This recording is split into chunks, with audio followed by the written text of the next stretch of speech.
We good? Hi, my name is Landon Dietzen, and I'm going to be responding to some of their ideas that they're thinking. So, the first thing she said was, we all know the risks.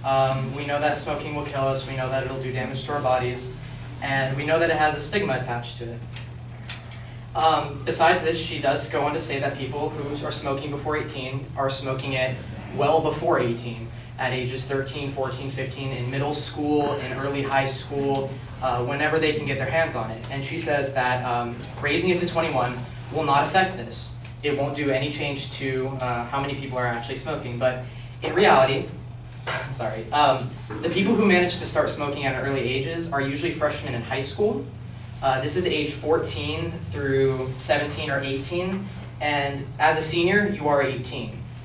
Being a freshman in that high school, you are allowed to, you have better access and easier access to these, I'm going to put quotes around suppliers, because they're 18 years old and they're able to have access to these cigarettes and sell you to them. So raising it to 21, while perhaps not directly hindering those who will go to the lengths of getting their cigarettes, it will hinder the effect somewhat. She goes on to then talk about how the trends already show a decrease in cigarette smoking. She's correct. Currently, traditional cigarette smoking, tobacco, cigarettes, cigarillos, cigars, whatever, that's going directly down because that's not popular anymore. E-cigarettes are on the rise, in fact. According to the CDC, the current use of electronic cigarettes has increased among middle and high school students from 2011 to 2015 by about 80%. This is compared to about 2010 when e-cigs were just basically a technology way down here on the graph.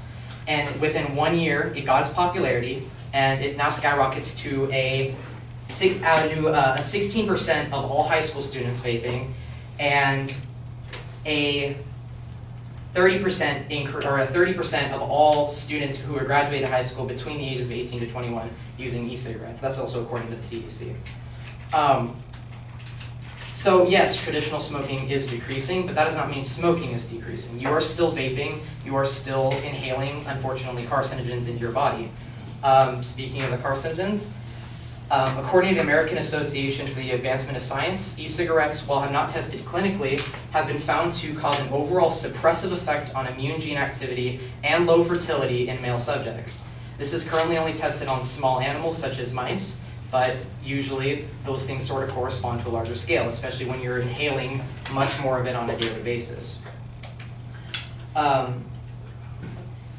She then goes on to talk about how at age 18 we do have autonomy. That is correct, we do have autonomy, and there's no reason that we should have to give that up. But you have to go into the point that this is a killing thing. This is the same reason that we have laws for seatbelts. We don't want people to die.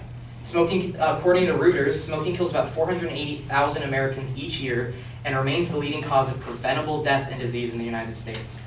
Yes, you have autonomy, yes, you should be able to do what you want, but there's no reason that the government shouldn't try and help you survive and live a longer life. That's just responsible of your people.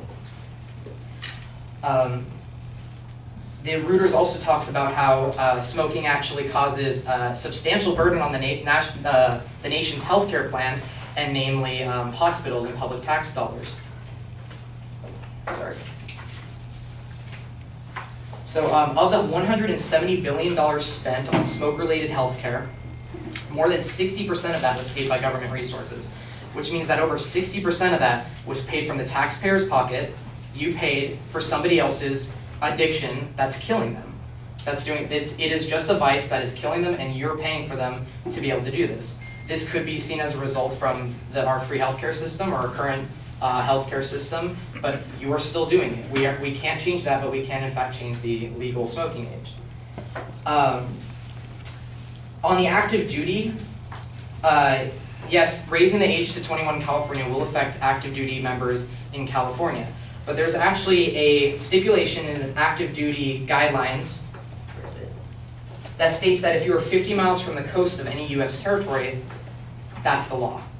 Or if you're in any other country, you abide by their laws. Which means if you're active duty in some kind of other country, yes, you can still smoke, you can still appreciate your vice. But if you are within 50 miles of the certain state that has the legal smoking limit at 21, you can't smoke.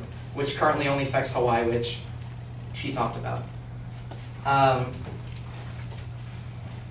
So you go into the argument between autonomy, what should be right, what you should be allowed to do, but ultimately that's not what's happening here. Raising the Legal Image of 21 is here to save our people, sorry, a little melodramatic, to help our youth survive and live long, happy lives and prevent the taxpayers from paying for somebody's guilty pleasure.